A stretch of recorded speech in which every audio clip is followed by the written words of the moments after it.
Comisións Obreiras carga tamén contra o alcalde lalinense por incumprir a promesa cos traballadores. Aseguran que a día de hoxe o Concello nin sequera comezou o proceso para abrir unha nova concesión do servizo de limpeza, pese a que o rexedor se comprometeu a telo listo no mes de marzo.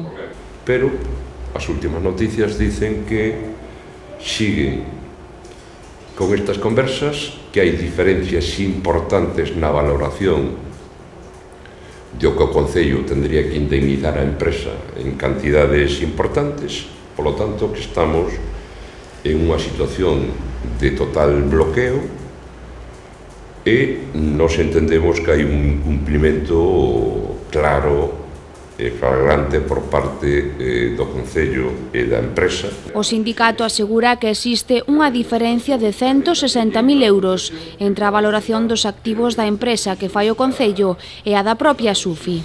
Pois quere decir que isto pode entrar, incluso se non chegan a un acordo, en un contencioso entre as partes. Cando falo de contencioso é nos xuzgados para rescindir esta rescisión, eso entón sí que nos levaría, pois, sabe Dios a canto tempo, non?